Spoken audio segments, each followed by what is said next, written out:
Student কেমন আছো? I hope প্রত্যেকে শুধু ভালো না ভীষণ ভালো আছো। টার্গেট 2025 মাধ্যমিক টেস্ট পেপার প্র্যাকটিস করছিলাম। আজকে আমরা এই ভিডিওতে যে কোশ্চেনটা প্র্যাকটিস করব সেটা হচ্ছে রামকৃষ্ণ মিশন বিদ্যালয় নরেন্দ্রপুর।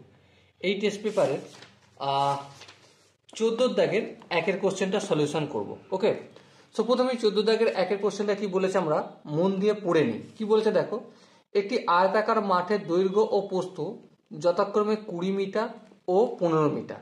বেশ, ওই মাঠটির ভিতরের 4টি কোণে পিলার বসানোর জন্য 4 মিটার দৈর্ঘ্য বিশিষ্ট 4টি ঘনকাকৃতি গর্ত কেটে অপসারিত মাটি অবশিষ্ট জমির উপর ছড়িয়ে দেওয়া হলো। মাঠটির তলের উচ্চতা কত বৃদ্ধি পাবে নির্ণয় করো। বেশ, এই হচ্ছে কোশ্চেন। পড়লাম, দেখো প্রথমে 14 দাগের একের দাগ নম্বর দিলাম। প্রথমে আমরা একটা কাজ করি, মাঠটির দৈর্ঘ্য কত বলেছে? মাঠটির দৈর্ঘ্য বলা হয়েছে আমাকে 20 মিটার। প্রস্থ কত বলেছে? প্রস্থ বলেছে আমাকে 15 মিটার। এবার মাঠটির দৈর্ঘ্য জানি, প্রস্থ জানি, তাহলে আমরা কি বের করতে পারবো? ক্ষেত্রফল বের করতে পারবো। হ্যাঁ, বের করতে পারবো। অতএব মাঠটির ক্ষেত্রফল সমান কত? 20 গুণিতক 15 মিটার স্কোয়ার, মানে 300 মিটার স্কোয়ার। এবার আমরা ড্রয়িংটা অঙ্কন করব। সাপোজ মনে করো এই হচ্ছে মাঠ, এটা হচ্ছে দৈর্ঘ্য হচ্ছে 20 মিটার, এই প্রস্থ হচ্ছে 15 মিটার। এবারে চারদিকে 4টে গর্ত রয়েছে, তাই না? গর্তগুলো কেমন? ঘনকাকৃতি। আচ্ছা, এখানে ঘনকাকৃতি বলেছে, তার মানে কি এর দৈর্ঘ্য প্রস্থ আর গর্ত বা উচ্চতা যেটাই বলি না কেন, তার বাহুগুলোর দৈর্ঘ্য কত বলেছে? 4 4 4 metre 4 metre 4 metre 4 metre 4 metre 4 metre. আচ্ছা, এই গর্তগুলো থেকে যে মাটিটা পাবো সেটা কোন কোন জায়গায় ছড়াবো? অবশ্যই এই জায়গাগুলো ছড়াবো। তাহলে যেখানটা এই যে গর্তটা কাটা হচ্ছে নিশ্চয় সেখানটা মাটিটা ছড়ানো হবে না, তাই না? তাহলে কোন জায়গাটায় মাটিটা ছড়ানো হবে না সেটা বের করতে গেলে আমরা কি বের করব? যে অতএব মাঠের যে জায়গায় মাটি ছড়ানো হবে না তার ক্ষেত্রফল সমান কত? তার ক্ষেত্রফল হচ্ছে, এখানে কটা গর্ত আছে? 4টে। হ্যাঁ, তাহলে 4 গুণিতক এই এক একটা গর্ত এর উপরের অংশটার ক্ষেত্রফল কত? বাহু স্কয়ার, কারণ ঘনকার মান কি তার উপরটাকে বর্গকার হয়, তাই না? তাহলে বাহু স্কয়ার মানে 4-এর স্কয়ার, এত মিটার স্কয়ার উচ্চতা হলো। সো আলটিমেট কত হলো? 4 গুণিতক 4-এর স্কয়ার মানে 16, তার মানে কত হবে? 64 মিটার স্কয়ার। এবারে যে জায়গায় মাটি ছড়ানো হবে তার ক্ষেত্রফল, যে জায়গায় মাটি ছড়ানো হবে তার ক্ষেত্রফল কত? দেখো টোটাল হচ্ছে 300 মিটার। হ্যাঁ, 300 মিটার স্কোয়ার। তার থেকে এই 64 মিটার স্কোয়ারটা বাদ দিয়ে দেবো। তাহলে এই 64 মিটার স্কোয়ারটা বাদ দিলাম। সো আলটিমেট কত হবে? 4 × 10, 6 দিতে, 6 × 10, এই 6 × 7, 7 × 10, 3 দিতে, তাহলে 236 মিটার স্কোয়ার এলাকায় মাটি ছড়ানো হবে। বেশ, এবার দেখো, এবার একটা শর্ত লিখছি। শর্তানুসারে এই 236 মিটার স্কোয়ার ক্ষেত্রফল এটা গুণিতক উচ্চতা, মানে এর যে মাটিটা ফেলা হবে, মাটিটা ফেলে তো উঁচু হবে, তাই না? এর উচ্চতা, তার মানে কি যে জায়গায় মাটিটা ছড়ানো হচ্ছে তার আয়তনটা সমান কতটা? তার আয়তন সমান 4টি গর্তের মোট আয়তন। তাহলে 4 গুণিতক, এবারে যেহেতু ঘনাকাকার আকৃতি, সেহেতু ঘনাকাকার আকৃতির আয়তনের সূত্র কি? বাহু কিউ মানে 4 তার হোল কিউ। একটু যদি ক্যালকুলেশন করি, H = 4 গুণিতক 4 গুণিতক 4 গুণিতক এই 4টা এখানে লিখলাম, আর 4 কিউ মানে 3টে 4 গুণ করলাম, আর এটা কি 236, অপোজিট সাইডে আসলে ভাগ, এই 236 লিখলাম। দেখো 4 1 4, আর এখানে কত হবে 4 5 20, আর 4 9 36। সো আলটিমেট কত হচ্ছে 64/59 মিটার। এটাকে যদি পূর্ণয় করে দিই, 1 পূর্ণ 5 59 মিটার হবে উচ্চতা। Okay, so dear student, I hope তোমরা প্রত্যেকে এই কোশ্চেনটা বুঝতে পেরেছো। যদি কোনো জায়গায় বুঝতে অসুবিধা থাকে, ডাউট থাকে, কনফিউশন থাকে, তার জন্য তো কমেন্ট সেকশন খালি রয়েছে, কমেন্ট সেকশনে অবশ্যই জানাবে। এরপর আমরা 2 দাগের কোশ্চেনটা কি বলেছে প্রথমে মন দিয়ে পড়ে নিই, তারপর অঙ্কটা প্র্যাকটিস করব। 2 দাগের কোশ্চেনটা বলা আছে 4.5 সেমি, 6 সেমি ও 7.5 সেমি দৈর্ঘ্যের ব্যাসার্ধের 3টি নিরেট তামার গোলক গলিয়ে একটি নিরেট বড় গোলক তৈরি করা হলো। বড় গোলকটির ব্যাসের দৈর্ঘ্য কত নির্ণয় করো। দেখো প্রথমত আমরা যেই কাজটা করব, প্রথম যে তামার গোলকটা রয়েছে তার আয়তন কত বের করব। হ্যাঁ, তাহলে দাগ নম্বর দিচ্ছি 2 এর দাগে। অর্থাৎ 4.5 সেমি ব্যাসার্ধ বিশিষ্ট ব্যাসার্ধের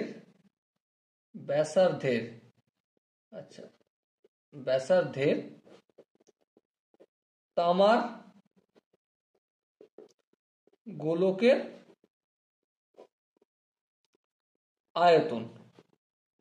আয়তন কত হবে।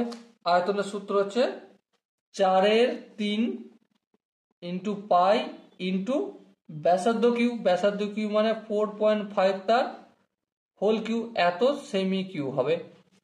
তাহলে এখানে দেখো যদি আনসার করি 4/3 ইন্টু পাই, 4.5 কে যদি তার হোল কিউ করি, সো আলটিমেট আনসার আসবে কত 91.125 সেমি কিউ। তাহলে এটা হলো কি 4.5 সেমি ব্যাসার্ধের তামার গোলকের আয়তন। দ্বিতীয় হচ্ছে 6 সেমি ব্যাসার্ধের তামার গোলকের আয়তনের সূত্র কি 4/3 পাই ইন্টু ব্যাসার্ধের কিউ, ব্যাসার্ধের কিউ মানে 6 কিউ, হ্যাঁ ঠিক, এত সেমি কিউ। সো আনসার কি আসবে 4/3 পাই ইন্টু 6 কিউ মানে কি, 6 কিউ মানে 216 সেমি কিউ। বেশ, এবার একইভাবে 7.5 সেমি ব্যাসার্ধের তামার গোলকের আয়তন কত হবে, একইভাবে 4/3 ইন্টু পাই ইন্টু ব্যাসার্ধের কিউ 7.5 তার হোল কিউ সেমি কিউ।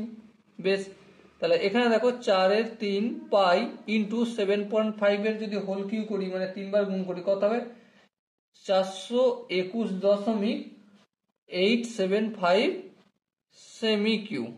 বেশ, এবার দেখো ধরি বড় একটা গোলক পাবো না, বড় গোলকের ব্যাসার্ধ ইকুয়াল টু ক্যাপিটাল আর দিলাম। আই হোপ এখানটা প্রত্যেকের বোঝা গেছে। এবার দেখো একটা শর্ত লিখবো, শর্তানুসারে কি বড় গোলকের আয়তনের সূত্র কি সেম, 4/3 ইন্টু পাই ইন্টু আর কিউ সমান কি 3টি গোলকের মোট আয়তন। তাহলে প্রথম গোলক হচ্ছে কত আয়তন 4/3 পাই ইন্টু 91.125 লিখবো, 4/3 পাই ইন্টু 91.125 প্লাস দ্বিতীয় গোলকটার আয়তন কত 4/3 পাই গুণিতক 216, তাহলে 4/3 পাই গুণিতক 216 প্লাস তৃতীয় গোলকের আয়তন কত 4/3 পাই গুণিতক 421.875, তাহলে 4/3 পাই গুণিতক 421.875। বেশ, এবার ধ্যান দিয়ে লক্ষ্য করো বাম দিকটা যেমন আছে তেমন তো রেখে দিলাম, কিন্তু ডান দিকে প্রতিটাতেই 4/3 পাই 4/3 পাই রয়েছে, তাহলে ওটা কমন নিয়ে নিই। 4/3 পাই কমন নিলাম, তাহলে এখানে কি বেঁচে থাকবে 91.125 প্লাস এখানে বেঁচে থাকবে 216 প্লাস এখানে কি বেঁচে থাকবে 421.875। বেশ, এবার দেখো এদিকে 4/3 পাই যদি অপোজিট, এই 4/3 পাইটা যদি অপোজিট দিকে যায়, আর কিউর সঙ্গে গুণ আছে, অপোজিট দিকে গেলে ভাগ হয়ে যাবে, ভাগ হলে এটার সঙ্গে এটা কেটে যাবে, কেটে দিলাম। তাহলে আর কিউ সমান এগুলো যদি আমি যোগ করি, যোগ করলে কি পাবো, যোগ করলে দেখো দশমিকের ডান দিকের গুলো প্রথমে যে করে নিই, 5 আর এর তো শূন্য কিছু নেই, মানে 5 5 এ 10-এর শূন্য, হায় থাকে 1, 7 রাখে 8, 8 আর 2 10-এর শূন্য, হায় থাকে 1, 8 রাখে 9, 9 একে 10-এর শূন্য, হায় থাকে 1। আচ্ছা, এবারে 1 আর 1-এ 2, 2 আর 6, 2 আর 6 হচ্ছে তোমার 8 আর 1-এ 9, হাতে কিছু নেই। আচ্ছা, 2 আর 1-এ 3, 3 আর 9 হচ্ছে 12, 12 2 হাতে থাকে 1, 4 আর 1-এ 5, 5 আর 2-এ 7, তাহলে 729 হলো। এবারে দেখো 729.00, 729 মানে কি, 729 মানে হচ্ছে 3-এর পাওয়ার 6। এবারে এদিকের আর কিউটা অপোজিট সাইডে যদি পাই 3-এর পাওয়ার 6, এই 6-এর যে পাওয়ারটা রয়েছে তার বাই 3 হয়ে যাবে। হ্যাঁ, এবার দেখো তার মানে 3-এর পাওয়ার স্কোয়ার, স্কোয়ার হলে কি হবে 3-এর পাওয়ার স্কোয়ার মানে কত 9, তাহলে ব্যাসার্ধ পেলাম 9 সেন্টিমিটার। তাহলে ব্যাস সমান কত, তাহলে অতএব ব্যাস সমান এর সিম্পল ডবল হয়ে যাবে, তাহলে 18 সেন্টিমিটার হবে। ওকে, আই হোপ প্রত্যেকের 2-এর দাগের কোশ্চেনটা বুঝতে পেরেছো। যদি কোনো জায়গায় বুঝতে অসুবিধা থাকে, ডাউট থাকে, কনফিউশন থাকে, তার জন্য কি করতে হবে, কমেন্ট সেকশন খালি আছে, কমেন্ট সেকশনে অবশ্যই জানাতে হবে। আর এটাও জানাতে ভুলো না যে কোন ডিস্ট্রিক্ট থেকে তুমি ভিডিওটা দেখছো। চলো নেক্সট আমরা 3-এর দাগের কোশ্চেনটা করব, কিন্তু 3-এর দাগের কোশ্চেনটা করার আগে প্রথমে পড়ে নি কি বলেছে। দেখো কোশ্চেনে বলা আছে একটি নিরেট শঙ্কু আকৃতির কাঠের খেলনার ভূমিতলের ব্যাসের দৈর্ঘ্য 10 সেন্টিমিটার। খেলনাটির বক্রতলের প্রতি বর্গ সেমি 21 টাকা হিসেবে পালিশ করতে 4290 টাকা খরচ হয়। খেলনাটির উচ্চতা ও আয়তন নির্ণয় করো। প্রথমে দেখো আমরা একটা কাজ করি, দাগ নম্বরটা প্রথমে দিয়ে দিই 3-এর দাগের। প্রথমে হচ্ছে একটা শঙ্কু অঙ্কন করে নিলাম, এই হচ্ছে আমাদের শঙ্কু। বেশ, এই শঙ্কুটার ব্যাস হচ্ছে স্মল লেটার আর দিলাম, এই ব্যাসার্ধ। তাহলে আমরা প্রথমে ধরে নিচ্ছি শঙ্কুর ব্যাস, শঙ্কুর ব্যাস যেটা ব্র্যাকেটে 2r বলবো সেটা কত বলে দিয়েছে আমাদের, হ্যাঁ কত 10 সেমি, তাহলে 10 সেন্টিমিটার লিখলাম। তাহলে ব্যাসার্ধ সমান কত, অবভিয়াসলি 5 সেন্টিমিটার। বেশ, এবার লক্ষ্য করো কোশ্চেনে বলা আছে যে কি বলা আছে, খেলনাটির বক্রতলের, এই যে বক্রতলের রং করা হয়েছে তাই না, তাহলে লক্ষ্য করো 21 টাকা খরচ হয়েছে, খরচ হয়েছে বক্রতলের, বক্রতলের 1 সেন্টিমিটার স্কোয়ার রং করতে। হ্যাঁ ঠিক, তাহলে 1 টাকা খরচ হবে 1/21 সেন্টিমিটার স্কোয়ার রং করতে। হ্যাঁ ঠিক, আলটিমেট কত খরচ হয়েছে 4290 টাকা খরচ হয়েছে। কত হবে 1 টাকা খরচে যত, আর এটা কি সিম্পলি গুণ হয়ে যাবে, তাহলে 1/21 গুণিত 4290। এবারে একটু যদি আমরা ক্যালকুলেশন করি, হিসাব করে দেখি, তাহলে কত পাবো, হিসাব করার দরকার নেই, এত সেমি স্কোয়ার লিখে রেখে দিলাম। ওকে, তাহলে দেখো বক্রতলের ক্ষেত্রফল কত পেলাম আমরা, 1/21 গুণিত 4290 সেন্টিমিটার স্কোয়ার। তাহলে এখানে শর্তানুসারে বক্রতলের ক্ষেত্রফলের সূত্র কি, পাই আর এল। কত বের হয়েছে, পাই আর এল সমান বক্রতলের ক্ষেত্রফলে এটা বের হয়েছে কত 4290/21। হ্যাঁ ঠিক। তাহলে এবার দেখো এই পাইটা মান কত 22/7, আর এর মান কত 5, আর এল এর মান জানি না, এল রেখে দিলাম, আর ডান দিকটা যেমন আছে 4290/21 করে দিলাম। এই এলটা যখন সমানের এই পাশেই রেখে দেবার বাকিটাকে নিয়ে যাব তখন কি রকম হবে, তখন হবে 21/7টা হয়ে যাবে, এই 22/7টা হয়ে যাবে 7/22। হ্যাঁ ঠিক। আর এই 5টা গুণ আছে হয়ে যাবে ভাগ। এবার একটু ক্যালকুলেশন করে দেখো, 7 একে 7, হ্যাঁ ঠিক, 7কে কাটলে 21 দিয়ে, 21কে কাটবো 7 দিয়ে, 3 7 21। এবার দেখো 3 দিয়ে যদি একটু কাটাকাটি করি, 3 1 3, আর এই 4290কে যদি কাটি, কেটে আমি এখানে লিখছি, এখানে লেখার প্রয়োজন কিন্তু অনেকটা হবে বলে আমি এখানে লিখছি, ঠিক আছে। তাহলে 3 14 42, 3 3 9, 0। বেশ।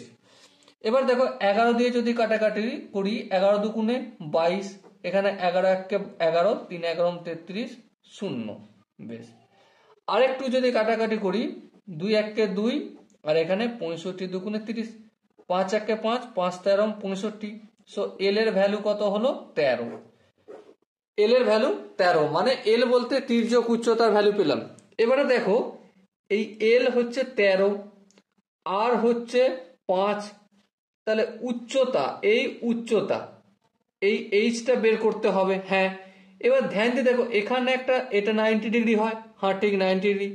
তাহলে এখানে সূত্র কি, অতিভুজের স্কোয়ার মানে L square equal to H square plus R square. হ্যাঁ ঠিক। তাহলে আমরা জানি, এখানে লিখবো যে আমরা জানি, কি জানি, শঙ্কুর L square equal to R square plus H square হয়। হ্যাঁ ঠিক। এবারে দেখো আর স্কোয়ারটা যদি সমানের অপোজিট সাইডে নিয়ে আসি, তাহলে L square minus R square equal to H square. হ্যাঁ ঠিক। এবারে এইচ সমান কত, under root of L square minus R square হবে। হ্যাঁ ঠিক। এবারে দেখো আন্ডার রুট অফ এল এর ভ্যালু কত 13, এই 13 স্কোয়ার করলাম, মাইনাস আর স্কোয়ার, আর মানে কত 5, এই 5 স্কোয়ার করলাম, এটা এইচ এর মান বের হচ্ছে। এবার দেখো এ স্কোয়ার মাইনাস বি স্কোয়ার সূত্র, তাহলে এ মানে 13 প্লাস বি ইন্টু এ মাইনাস বি করলাম।